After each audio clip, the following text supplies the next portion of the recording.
Mesdames, Messieurs, bonjour et bienvenue dans Idée. Idée, aujourd'hui, va parler de investir dans l'humain. Et ce sera avec Monsieur Tchagwele Sadamba, ancien directeur à la SECNA en retraite. Monsieur Tchagwele, merci d'avoir accepté notre invitation. Merci beaucoup. C'est à moi plutôt de vous remercier, Monsieur Condor. Je voudrais saisir l'occasion aussi pour remercier vos collègues, tous les techniciens et autres qui travaillent à rendre effective cette émission de ce jour. Mais je salue également et remercier votre hiérarchie parce que je suis conscient quelque part que c'est l'ensemble, c'est le système qui fonctionne et qui œuvre chaque jour, donner aux téléspectateurs le soin d'apprécier la richesse des programmes de la TVT. Merci beaucoup. TVT regardé par ailleurs dans l'ensemble du monde. Je remercie également le téléspectateur ou la téléspectatrice qui nous fait l'amabilité de suivre cette émission. Je disais tantôt que nous allons parler d'investir dans l'humain. Est-ce que vous vous sentez à l'aise à aborder ce thème avec moi, M. Tchagwele? Oui, je suis à l'aise pour l'aborder, quoique ça ne fait pas partie de mon dada. Ce sujet m'intéresse. Et aussi, j'ai accepté avec beaucoup de plaisir à venir et nous allons le découvrir très bientôt. Oui, est-ce que par le passé, vous avez l'habitude de suivre l'émission Idée? Alors, l'émission Idée, je dois avouer que non, je n'avais pas l'habitude de suivre. C'est très récemment que je l'ai découvert. J'ai vu une des émissions dernières que vous avez faites et j'ai été séduit. J'ai été séduit par le format et surtout par le temps que ça donne pour aller, ne serait-ce qu'un peu au fond des questions. Parfois, on est obligé de bâcler parce qu'il n'y a pas suffisamment de temps. Donc, j'ai été séduit par ça et j'avoue que l'émission, à ce titre, m'a plu. Merci beaucoup. Fort de l'expérience que vous avez eue dans la vie, quand on dit investir dans l'humain, qu'est-ce qui vous vient premièrement à l'esprit? Ce qui me vient premièrement à l'esprit, c'est investir suppose déjà qu'on mobilise des moyens. Ces moyens peuvent être d'ordre financier ou l'énergie ou l'amour même qu'on consacre à l'objet de son investissement. Investir dans les entreprises, c'est avoir suffisamment d'argent pour aider à créer de la richesse encore. Alors, investir dans l'humain, on peut le comprendre quand on considère le mot humain en lui-même, on peut l'entendre sous différentes formes. Humain, ça fait appel à l'homme, c'est l'homme avec grand H dont on parle ici. Donc, investir dans l'humain, le mot humain peut aussi avoir une autre connotation. Cette connotation-là, c'est celle de l'humanité que nous portons. Et vous allez voir que sur le processus d'investissement, vous allez avoir des acteurs, et certains acteurs, c'est parce qu'ils ont fait appel à leur humanité qu'ils vont faire cet investissement.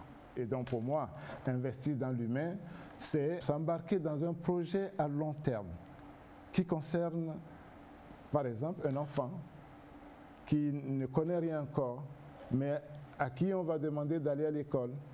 Mais cette école suppose, pour certains ménages, parce que tout le monde n'est pas fortuné, ça suppose des sacrifices à faire pour que cet enfant, un jour, devienne quelqu'un complètement transformé. Pourquoi alors investir dans l'humain? Mais parce que celui qui investit dans l'humain, ceux qui travaillent à ce qu'un homme soit différent, eh bien, ils savent qu'au bout de l'exercice, ce qu'on récolte est beaucoup plus important et même, non pas pour ce que l'investisseur lui-même, en tant qu'acteur premier, a pu imaginer, mais c'est une richesse, c'est un retour sur investissement d'un tout autre ordre, qui fait que la personne concernée va devenir une richesse pour les parents, pour la communauté dans laquelle il se trouve et pour l'État, voire le continent.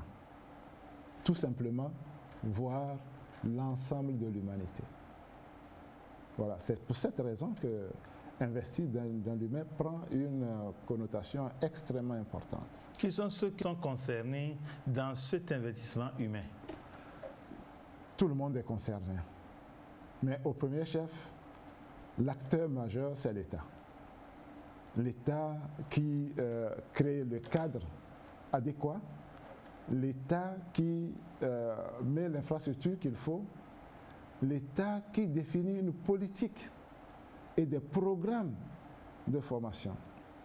Il faut vous dire qu'à ce niveau, c'est un point capital parce que les pays qui ont réussi ou qui veulent réussir sont ceux qui ont maîtrisé cette politique et ces programmes-là.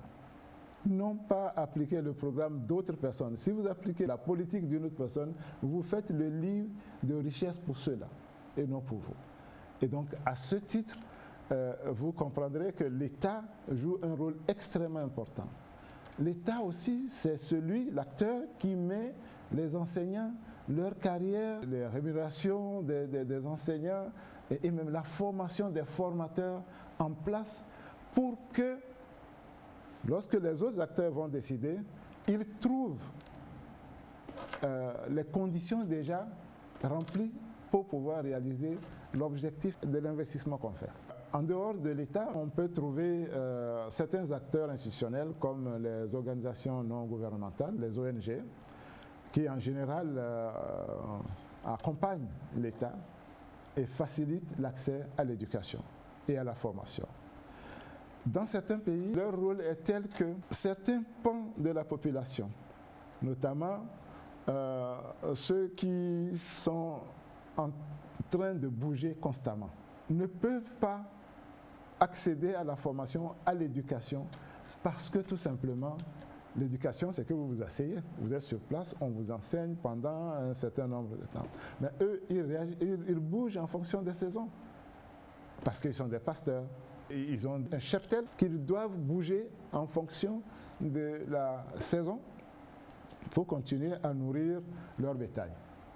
Et donc, ceux-là, dans d'autres pays que j'ai pu connaître, c'est que les ONG vont mettre en place un système d'éducation qui est aussi mobile que vous bougez, ben on vous suit avec ça. On suit l'apprenant. On suit l'apprenant. On suit l'apprenant. Et donc, vous voyez que c'est important parce que ça, cette partie-là, ce n'est pas toujours l'État qui le fait. Donc, il y a d'autres acteurs comme les ONG qui vont rentrer en ligne de compte et qui permettent de réaliser ces genres de performances qu'on n'attend pas. Mais en général, c'est que les ONG facilitent l'accès à l'éducation, notamment au niveau des personnes qui sont un peu réticentes à venir à l'éducation. Après les ONG?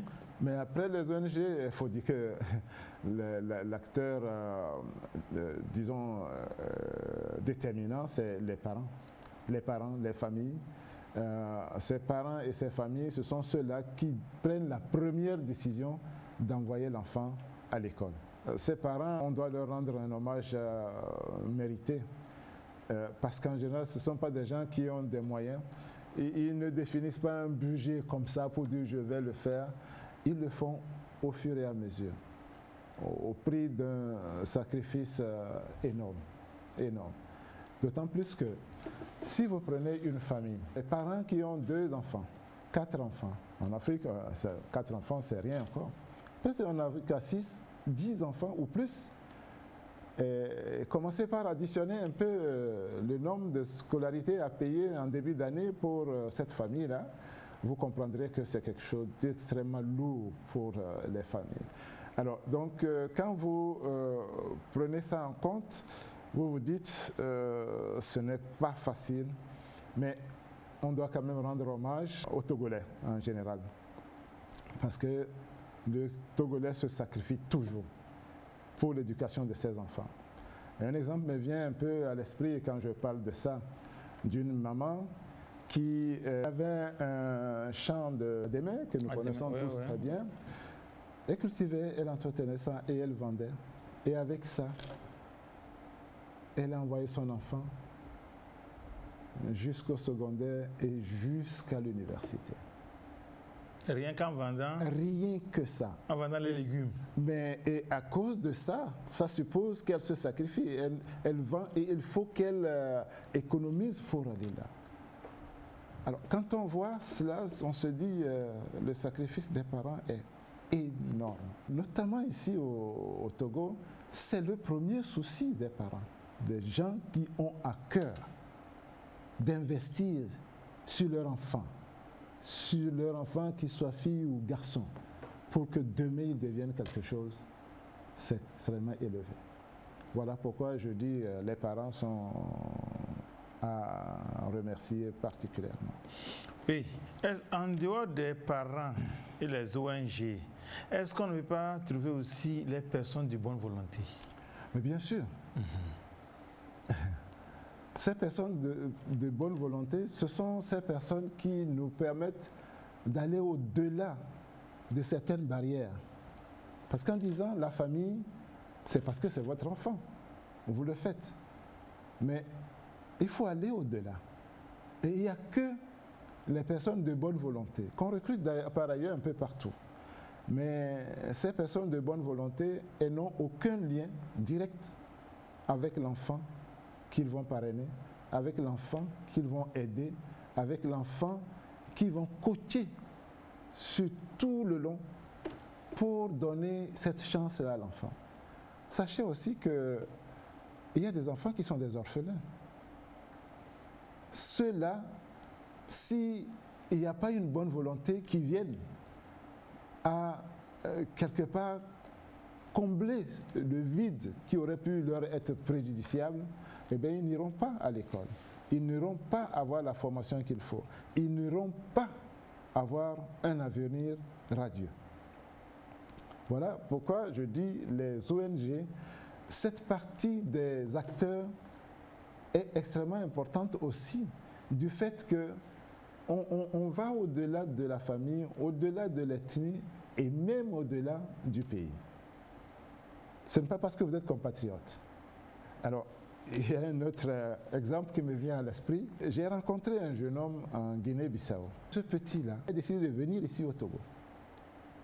Et quand il est venu ici, avec le peu de moyens qu'il avait, il s'est inscrit dans une école, mais rapidement, il ne pouvait pas. Je peux vous dire que c'est une famille togolaise ici qui l'a accueilli, qui l'a offert gîte et couvert, qui a en même temps servi de tuteur, mais au-delà de tuteur, de personnes qui lui apprennent à parler le français, parce qu'il ne pouvait échanger qu'en français. Donc, dans le centre où il apprend, il parle français, il vient à la maison, il parle français. Il a été marqué par l'accueil qu'on lui a donné. Et il est parti. Et quand il m'a vu, en moi, il projetait tout Togolais, et c'est la famille là qu'il voyait. Et il voulait me dire merci. Vous voyez, moi j'ai bénéficié de ça comme ça, gratuitement. Je n'ai rien fait, mais voilà, une autre personne togolaise a fait ça, une famille togolaise a fait ça, et voilà ce que ça peut donner. Donc ça va au-delà des cloisonnements qu'on connaît d'habitude, qui se situent au niveau de la famille, du clan, de l'ethnie, du pays. Les bonnes volontés, c'est à ce niveau-là qu'elles jouent un rôle qu'il faut beaucoup apprécier.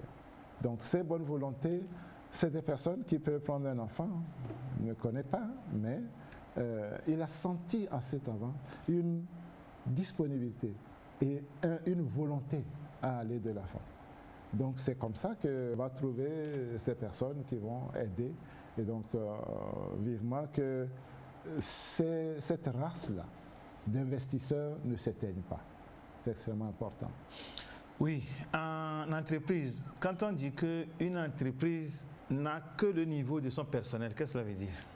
Tout simplement parce que une entreprise qui investit dans la formation de son personnel est toujours au top. Et je peux vous dire qu'une entreprise qui est au top, toute innovation qui s'introduit, eh bien, elle est prête. Et c'est là même le sens de toute entreprise valorise son personnel comme sa première richesse.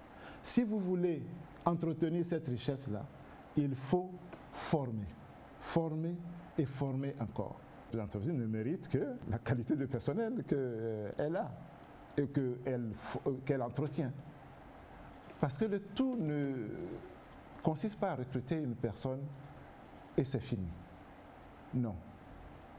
Peut-être auparavant ça a pu se faire, mais aujourd'hui, les connaissances se renouvellent à un rythme extrêmement élevé.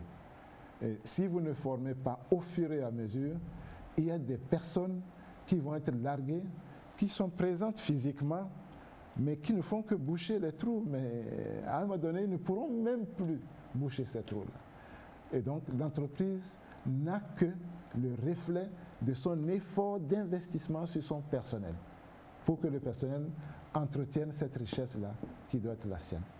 Oui, vous avez les antennes de la télévision. Aujourd'hui, où l'appel est lancé par l'État aux individus de se mettre ensemble, de faire tout pour créer des structures, pour aider l'État dans son effort de développement.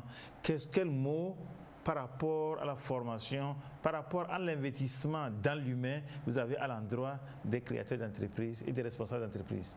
Il faut investir dans la formation. La formation, c'est à tous les niveaux. Former ceux qui forment, former les travailleurs, former ceux qui n'ont rien encore et qui ont besoin de cela. C'est pour ça que ça va concerner toutes les couches. Il faut former. Et la formation restera la clé pour que ceux qui décident de s'associer, ceux qui décident de monter des entreprises, ceux qui décident de travailler et aider à la réalisation des objectifs globaux des États, mais eux, en prenant juste leur part, ceux-là ne peuvent pas faire économie de la formation qu'ils doivent donner à leur personnel. Se mettre ensemble, c'est même se donner les forces. Et là, vous me donnez l'occasion de partir vers la SECNA. Parce que la SECNA, aujourd'hui, c'est 17 États africains, plus la France, qui sont dedans. Et ces pays-là se sont mis ensemble et ont créé des écoles. Une qui se trouve au Niger, l'une au Sénégal et l'autre au Cameroun. Mais les moyens qu'il faut rassembler pour assurer les formations du personnel, mais c'est une formation qui doit être entretenue tout le long. Formation initiale, mais formation continue. Les moyens qu'il faut mobiliser, si on prenait les États individuellement, ils ne pourront pas. Et donc, ceux qui décident de se mettre ensemble pour créer des entreprises, c'est qu'ils se donnent une force de frappe qui n'est pas négligeable. Donc, le fait de venir ensemble vous permet de ne pas faire des économies sur des chapitres comme ceux de la formation. Et donc, vous pouvez. Et si vous pouvez former, eh bien, vous vous assurez des lendemains chantants, je veux dire. Voilà, pour ces entreprises-là qui se seront mis ensemble pour accompagner l'action de l'État. Oui, donc les pays africains, souvent désignés sur le vocable pays sous-développés. Selon vous, pour que le continent africain émerge, pour que le continent africain se développe, que dites-vous par rapport à l'investissement dans l'humain, à la formation? Bien sûr, la formation va prendre sa place là-dedans parce qu'en fait, c'est la brique, c'est la fondation de départ. Il faut à ce niveau réussir. Alors, si nous voulons réussir à ce niveau-là, et je fais abstraction de tous les autres aspects pour me concentrer sur la formation, c'est qu'il ne faut surtout pas que nous appliquions la politique ou les programmes de formation conçus par quelqu'un d'autre. Il est, pour moi, primordial que les États africains qui visent, n'est-ce pas, à atteindre cette émergence dont vous faites mention, que ces États africains s'assurent de leur politique et de leur programme d'éducation et de formation. Ce doit être nos réflexions doivent être menées ici pour savoir ce que nous voulons. Parce que si vous allez faire des programmes qui font la part belle à un corps de métier donné, mais pour lequel, derrière, il n'y a aucun accompagnement pour que cela se mette en place. Si vous dites, nous prenons tout ce qui est littéraire, Ou à contrario, nous prenons tout ce qui est scientifique. Qu'est-ce que vous mettez derrière pour que les scientifiques qui sortent puissent trouver le créneau qui lui convient pour qu'il exprime au mieux les talents qu'il aura découverts à travers le processus de la formation ou d'éducation qu'il a eu, qu'il a reçu. Et donc, pour moi, il est capital que si on doit réussir ça, et en restant uniquement sur ce volet éducation et formation dont vous parlez, d'investissement dans l'humain, il faut que nos programmes de formation, il faut que nos politiques d'éducation et autres reflètent ce que nous sommes et ce que nous souhaitons avoir. Que notre culture participe à ce que nous mettons en place et qu'on puisse en ce moment viser des choses extrêmement loin. Il faut qu'on soit ambitieux. Il faut qu'on soit ambitieux. On ne peut pas regarder dans le guidon et se dire qu'on va devenir émergent. Non, il faut être ambitieux et donc concevoir des choses qui voient très, très, très loin. Merci beaucoup. On revient sur investir dans l'humain. Qu'est-ce qu'il faut investir en un humain? En l'humain pour que la vie soit belle, pour que la société soit harmonieuse? Alors, l'investissement en l'humain qu'il faut réaliser, il est de plusieurs ordres. J'ai mentionné l'investissement financier. L'investissement financier, le point de départ, c'est un chapitre qui pèse lourd dans le portefeuille des familles, des parents ou de tout autre individu qui décide de se lancer dans ce projet à long terme. C'est un point qui bloque beaucoup de gens, beaucoup de personnes, le côté financier. Mais il n'y a pas que le côté financier. Il n'y a pas que le côté financier. Il faut aussi, et au-delà de l'argent qu'on met dans cet investissement, il faut que l'énergie qui, elle, est mobilisatrice de votre physique et de votre intellectuel, et qui va même au-delà, qui va appeler un zeste d'amour qui doit accompagner cela, un peu d'attention qu'on doit accorder à l'objet de son investissement. Ce côté-là est très important. Il ne faut surtout pas faire économie de ça. Je veux pour ça un autre exemple d'un enfant que j'ai rencontré incidemment au Niger, qui m'a dit ceci. Papa, je voudrais vraiment vous remercier. Vous remercier parce que j'ai eu quelque chose que je n'ai pas connu dans ma vie. Qu'est-ce que c'est que ça? Non, l'attention et l'amour que vous avez porté à ma personne. Pourquoi ça? Et il dit oui. Dieu n'a jamais vu quelqu'un lui demander le devoir que vous avez fait, comment ça s'est passé. Apporte les feuilles pour qu'on regarde. Et qui, de surcroît, va lui dire non, ça, ce n'est pas bon, voilà ce qu'il faut faire. Je crois que j'ai compris ce que je cherche. Il est rentré ici au Togo. L'année là qui a suivi, il a pris son bac.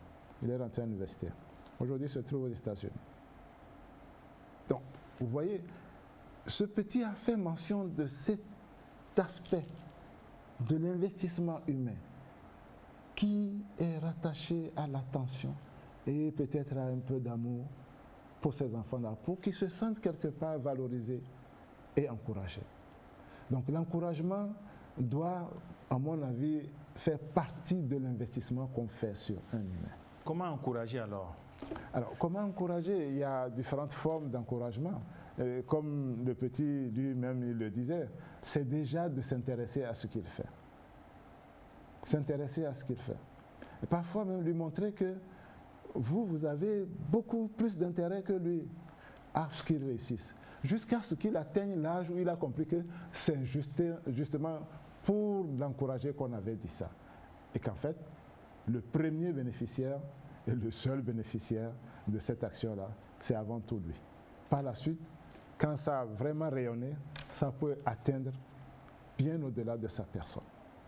Donc, l'encouragement qu'on doit avoir pour les enfants, ça peut concerner ça, mais dire à un enfant, écoute, si tu réussis, je t'offre quelque chose. Alors, de grâce, ne cherchez pas trop loin. On ne va pas aller chercher une voiture parce que je n'ai pas les moyens de la voiture. Je ne vais pas aller chercher un vélo parce que je n'ai pas les moyens d'offrir ça. Mais dites quelque chose qui est à votre portée. Et tenez parole. Alors, comment le faire, c'est ça. Dire et de tenir parole. Alors, ces enfants et cet enfant qui aura vu ça, lorsque vous lui dites, mais non, ça c'est rien, vous allez voir. Vous allez encore... là encore, je vais vous citer un autre exemple. À l'époque, j'étais encore élève en classe de terminale. Je faisais la terminale C. Et il y avait un jeune homme qui, lui, affirmait que lui ne pourrait jamais faire les mathématiques. Alors je lui ai dit, tu as menti. Tu peux faire les mathématiques. Il m'a dit, non, comment? Moi, je ne comprends rien à ça. Alors je lui ai dit, bon, on va commencer. On a commencé, je lui faisais faire des exercices, tout ça. Et puis un jour, moi j'ai pris mon bac. Bon, je suis parti. Je ne sais pas qu'est-ce qu'il est devenu, mais je suis parti. J'ai fait mes 2 années de formation, je suis rentré, j'ai commencé à travailler. Quelques années après, je demandais à quelqu'un qui le connaissait, et celui-là, qu'est-ce qu'il est devenu? On m'a dit qu'il est devenu professeur de mathématiques. Comment ça? Ah mais oui, il a fait MP à l'université, à l'UB ici. À l'époque, on disait UB, aujourd'hui on dit l'université de Lomé, mais le gars a fait MP. Voyez un peu... MP veut dire mathématiques et physique. Voilà. Mathématiques et physique, pour quelqu'un qui disait non, non, non, surtout ne me parlez pas de ça. Non, dites-lui que vous croyez en lui. Donc cela veut dire que votre encouragement l'avait boosté. A permis que ce gars prenne confiance en lui-même. Puisque nous tous, nous pouvons tout faire. Pourvu qu'on nous donne cette assurance-là et qu'on nous fasse découvrir le sujet qui, par ailleurs, peut sembler rébarbatif pour nous. Voilà, donc ce gars, il est devenu professeur de mathématiques et de physique. Alors, ça, c'est extraordinaire. Quand vous arrivez à nous montrer l'impact de l'encouragement sur une personne, est-ce que c'est seulement sur les enfants que l'encouragement a d'impact, ou on peut encourager les adultes, on peut encourager sa femme, on peut encourager son jeune frère. Bref, on peut encourager un travailleur pour qu'il donne le meilleur de lui-même. Mais il y a ce qu'on appelle les sanctions positives ou négatives. Ça s'applique à tous les niveaux. Mais c'est encore plus vrai dans les entreprises, dans les services. C'est encore plus vrai. Quand vous encouragez positivement un agent, c'est comme vous lui dites d'aller encore plus à fond, plus loin. Et là, vous le poussez à aller à ses limites. Et ça, c'est extraordinaire. Dans des sociétés ou dans des entreprises où les gens font de la recherche, vous allez voir que les gens vont vous sortir des choses extraordinaires. Mais même quand ce n'est pas ça, vous arrivez avec ça à créer au sein de votre entreprise une ambiance telle que quand quelqu'un quitte la maison, il est heureux de venir au service. C'est ça l'effet de l'encouragement. Et ça s'applique partout. Voilà. Cela veut dire que vous, en tant que l'ancien directeur, vous avez appliqué certaines méthodes sur votre personnel comme cela. On ne peut pas danser s'apprécier, n'est-ce pas? Monsieur Condor, je laisse le soin à d'autres personnes de m'apprécier. Mais ce que je dis, oui, c'est que c'est ce qui doit se faire. Même une sanction négative, il faut encore aller là-bas. Parce que tout n'est pas que rose et tout le temps. Même une sanction négative, sa fonction, c'est d'améliorer la personne qui subit cette sanction. C'est pour ça qu'il y a un brin de justice qui doit présider aux actions de tout dirigeant d'entreprise. Pourquoi? Parce que si vous punissez quelqu'un à longueur de journée, sans jamais reconnaître ce qu'il fait de bien, ne serait-ce qu'une fois ou deux, ben vous en faites quelqu'un qui va se renfrogner et dont les résultats en termes de production vont partir en chute libre. Il faut le dire, c'est extrêmement important, l'encouragement dont on parle, les sanctions positives ou négatives. Il faut que lorsque vous appliquez une sanction négative, l'agent comprenne que lui-même il est en tort. Et là, il va chercher à s'amender. Il va chercher à se corriger.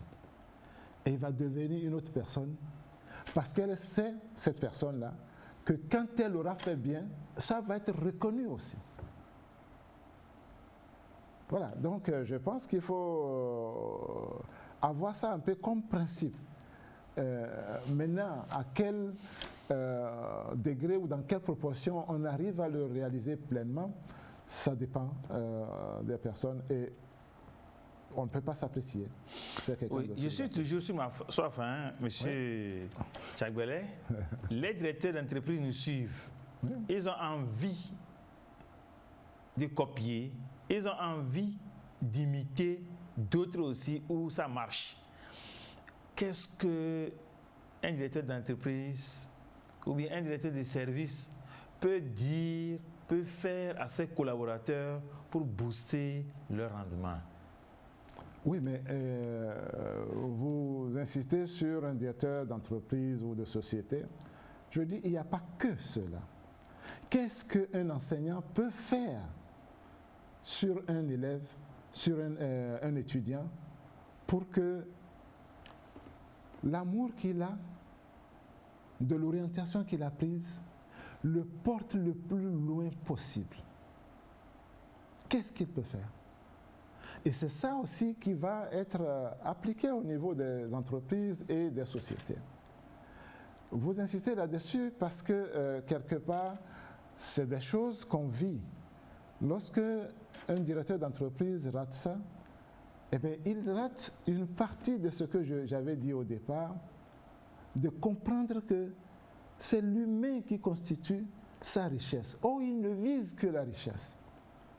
Il ne vise que la richesse. Et donc, il faut savoir prendre ça. Je dis, il faut d'abord former. Mais au-delà de former, il faut que l'agent qui travaille sache que on lui accorde un certain intérêt, une certaine attention. Il faut aussi que le dirigeant d'entreprise joue le jeu parce que lui sait ce que ça va lui rapporter. Et alors, des sanctions vont venir, mais dans les sanctions, quand je dis sanctions positives, mais ça fait partie des choses qu'un directeur de société, qu'un entrepreneur va faire. Mais entre autres, la chose la plus basique, c'est de payer le salaire convenu à la personne qui travaille sous vous. C'est la chose la plus basique. Maintenant, derrière, il y a un arsenal de choses qu'on prévoit, comme des primes, comme ceci, comme cela. Celui qui le réalise l'obtient.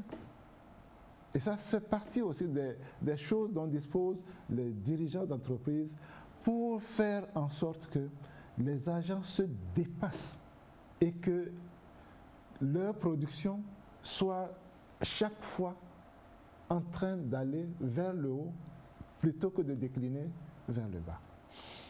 Ouais. On peut aussi aller au niveau de l'enseignant. Hein?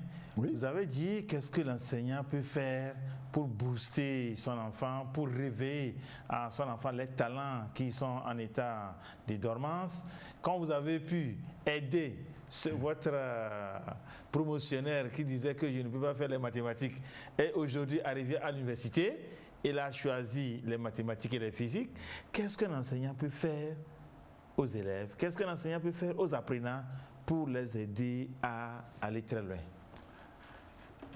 Il faut, avant que je ne dise quoi que ce soit, rendre hommage aux enseignants. Mais il y a des enseignants qui commencent sur un enfant qui ne connaît ni A ni B. Et vous voyez tout ce que ça amène comme transformation, notamment les enseignants du primaire. Ils préparent tout ça avant qu'on y aille. Mais je dis que l'enseignant, c'est un modèle. C'est vraiment un modèle. Et ils font beaucoup. Parfois, lorsqu'ils ne jouent pas ce rôle-là, vous allez vous rendre compte que les enfants fuient certains enseignants de certaines matières. J'ai connu des cas comme ça dans notre salle de classe, quand le professeur d'allemand arrivait. Avant qu'il ne rentre dans la salle, l'autre saute par la fenêtre, il est parti. Oui, ça existe. Mais, à contrario, il y a eu certains enseignants mais quand il vient, tout le monde est scotché. On avait eu un professeur de sciences naturelles, je tais le nom bien entendu, mais quand il vient, tout le monde veut suivre ce monsieur. Sur tout le long, dans son habillement, dans la prestance et dans le contenu de cours qu'il nous livrait, tout le monde voulait le suivre, on voulait le ressembler. C'est ça un peu tout ce qu'un enseignant peut apporter à l'enfant. Et il y a des enfants qui n'auraient jamais fait l'anglais, qui n'auraient jamais fait l'allemand, ou qui n'auraient jamais fait les mathématiques ou physique. C'est qu'il y a des enseignants qui se sacrifient. Et il prend un enfant donné, il sait qu'il est à la traîne, et il lui consacre encore du temps. En dehors de tout temps convenu, officiel, il va lui consacrer du temps. Et celui-là, un jour, va se rattraper et il serait parti. Donc, les enseignants consacrent déjà beaucoup de leur temps. Parce que la nuit, il va préparer son cours, ou il va corriger les copies et tout ça. Mais il trouve encore le temps d'aider ceux qui sont à la traîne pour les amener à rattraper leur retard. Voilà, si vous voulez, des choses qui font que les enseignants méritent toute notre reconnaissance. Merci. Tout le monde a été formé pour ça. Merci, M. Jagouelet. Dans une vingtaine de minutes, nous allons devoir rendre l'antenne pour la suite des programmes. Mais avant de rendre l'antenne, nous allons aborder l'avant-dernière partie de ce thème investi dans l'humain. Prenons la vie dans la société, la vie dans les quartiers, la vie avec les voisins. Qu'est-ce que l'homme peut faire pour investir dans l'humain, dans le lieu où il vit, avec ses collaborateurs, avec ses amis, avec ses voisins? Vous avez dit ses amis, ses voisins, dans la société où il vit. Il y a un peu de discernement à appliquer. Quelle que soit votre bonne volonté, vous ne pouvez pas faire pour tout le monde. Il faut déjà le reconnaître et ramener les choses à leur juste proportion. Ce discernement va faire qu'en sorte un enfant qui est volontaire, on dit celui-là, mais qui n'a pas de moyens. Un enfant qui est volontaire mais qui n'a pas de moyens, celui-là il faut l'aider. Alors là encore je vais illustrer un peu. Quand j'étais au Tchad, un jour un jeune homme m'a appelé. Monsieur, je m'appelle tant. Ah oui? C'est nous. Ah oui, vous faites quoi? Et il me dit, non, je suis rentré, j'ai mon master en télécommunication. Ah ben, c'est super. Master en télécommunication, félicitations.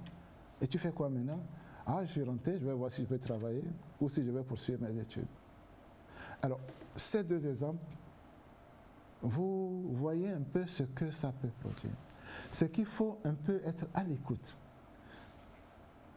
exercer un peu de discernement, reconnaître ses limites à soi-même déjà, pour se dire, je vais faire, mais je ne peux pas tout faire. Mais même le peu que vous faites, ne le sous-estimez pas. Ça peut vouloir dire beaucoup de choses pour un enfant. Et comme je l'ai dit, l'avenir d'un enfant n'est pas assis quelque part en train de l'attendre. Quand il arrive là, il prend et s'habille. Non. C'est au jour le jour que cela se construit. Et donc, au gré des événements de la vie, certains enfants vont se retrouver en situation où c'est quelqu'un d'autre, dans la société, dans la famille ou dans le pays, qui peut agir pour les aider à réussir ce que autrement ils n'auraient pu atteindre. Voilà un peu ce que je peux dire dans la société. C'est comme ça que ça va fonctionner. On dit aussi, qui trop embrasse, mal étreint. Si vous voulez prendre beaucoup, vous n'irez pas loin. Et tout ce monde-là va encore retomber dans les travers que vous tentiez de les sortir.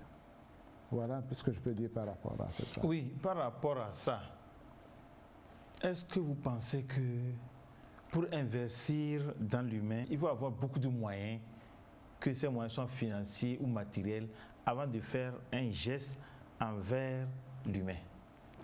Non, surtout pas. Alors, je dis que c'est un investissement à long terme. Qui, dis-moi, qui des parents s'est jamais assis à faire le calcul sur le long terme dont je parle pour dire je suis prêt à investir? Personne. On commence avec ce qu'on a et le moment présent. Et d'ailleurs, c'est le moment présent qui compte. Gérons ce qui est en face de nous. Même si nous rêvons loin, si vous ne gérez pas le moment présent, vous ne serez pas là-bas. Impossible. Donc c'est important de le dire. Oui, on va investir, mais si jamais cet enfant-là a pu continuer, ce n'est pas parce que nous avions de l'argent qui attendait celui-là. Non, le moment présent qui arrive, on le gère et on continue. Il se peut même que vous ne soyez pas seul à investir sur cet enfant. Il peut y avoir plusieurs intervenants dans la vie d'une personne. Et généralement, ça marche comme ça. Il y a plusieurs personnes qui vont intervenir. À un âge donné, à un certain niveau, c'est un autre acteur qui rentre en ligne de compte pour que vous puissiez réussir votre parcours. Mais parmi tout cela que nous avons cité, je n'ai pas mentionné l'intéressé ou les intéressés eux-mêmes. Ce sont les élèves, ce sont les étudiants sur lesquels on investit lorsque nous disons que nous faisons de l'investissement dans l'humain. Mais ce sont aussi les travailleurs eux-mêmes. Quand les entreprises vont dire qu'elles investissent dans l'humain, ce sont eux qui vont être la clé de voûte de toute réussite. Parce que s'ils font montre d'une volonté à toute épreuve, eh bien ça y est, les choses s'ouvrent. Mais si vous investissez sur quelqu'un dont l'engagement n'est pas au rendez-vous, vous pouvez déjà deviner les résultats. Donc voilà un peu, et on n'a pas de moyens qui attendent. Cet enfant-là qui sort et qui doit faire ça, et lui aussi n'a pas d'argent qu'on dépose. Non, on n'a jamais. Rares sont les parents qui arrivent à avoir un budget spécifique pour ça. Ils sont très rares. En général, on fait ça au fur et à mesure, et puis bon, ben, advienne que pourra. Voilà. Bon, nous avons parlé des parents qui acceptent d'investir en leur enfant. Et si on prend le contraire, ceux-là qui refusent d'investir en l'humain. Un seul exemple que je vais prendre. Je vais m'excuser, je vais être un peu égoïste. Je vais prendre mon cas, Oui. n'est-ce pas? Oui. Quand j'étais tout petit, on m'avait remis à mon grand-père maternel avec qui j'ai grandi. Donc je suis venu à l'école un peu sur le tard. Mais je vivais avec ce grand-père maternel, avec d'autres enfants. Certains un peu plus âgés que moi, d'autres un peu moins.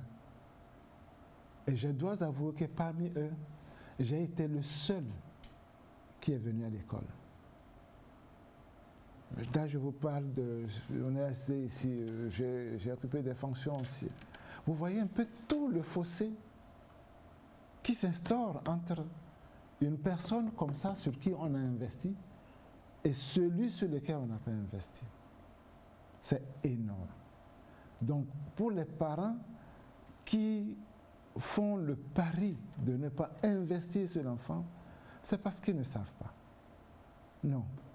Pour peu qu'ils ont une idée de ce qu'ils se font comme tort, de ce qu'ils font comme tort à leur enfant et de ce qu'ils font comme tort à l'État, je dois avouer qu'ils n'existeront pas un seul instant. Nous sommes en train de tirer vers la fin de cette émission, comme je le disais tantôt. Certainement que vous avez certains conseils à donner avant qu'on ne puisse clôturer cette émission. Je dirais que investir dans l'humain, ce thème doit concerner tout le monde. On doit le prendre au sérieux. Et je voudrais vous remercier particulièrement pour ce choix du thème. Parce qu'on n'a fait qu'effleurer le sujet. Et certainement qu'il y a encore beaucoup de choses à dire et que des personnes qui sont d'ailleurs spécialistes des ressources humaines vont encore décortiquer ce thème de façon encore plus poussée. Je suis convaincu pour ça. Donc, investir dans l'humain, ça découle du bon sens. Il faut investir dans l'humain parce qu'on n'a pas le choix. Parce que c'est ça qui va faire sortir certaines familles de la précarité. J'avoue que quand je parle de ça, il y a un cas. Je vais le prendre pour illustrer et terminer un peu mon propos. D'un jeune homme qui est de la région de Fazao. Et ce petit, d'une famille modeste, il a fait toute sa scolarité en primaire, il est premier. Secondaire, il est premier. Ah mais attends, il obtient son bac. Mais toujours brillant ce gars. Il vient ici à Lomé et il cherche à étudier. Il n'avait pas de moyens, il n'avait personne pour le soutenir. Il s'est débrouillé pour se retrouver au Niger. Et il est allé à l'école des mines au niveau du Niger. Il était tellement brillant que même sans les moyens, c'est pour ça que c'est important de le dire, et de louer l'engagement de certains enfants comme ça.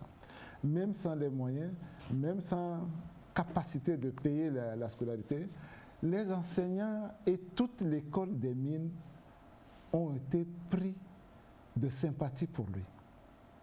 Ils lui ont permis d'aller jusqu'en 3e année. Et là, il défendait la cause des autres Togolais qui sont venus. Il est descendu à Lomé ici pour parler de ce cas, du cas de ces enfants-là, et pour leur bourse en fait. Quand on a regardé, celui qui faisait ça au bourse stage, ils lui ont dit, mais écoute toi, où est ton nom dans tout ça? Il dit, non, moi je n'ai pas de bourse. Comment ça, vous n'avez pas de bourse? Et vous faites ça pourquoi? Non, mais c'est mes camarades. Ah, celui-là a été sidéré. Et il a dit, mais attends, tu n'as pas de bourse, hein, et pourtant tu fais ça pour les autres. Tu es en 3e année. Bon, je ne peux pas faire grand-chose, mais en tout le moins, est-ce que tu es prêt à aller faire un 3e cycle? L'enfant dit, mais je ne peux que demander ça. Et il est allé. Il est reparti. Les autres ont eu leur truc. À la fin de l'année, 3e année, il a réussi. Il est revenu. Il a pris la bourse et il est parti.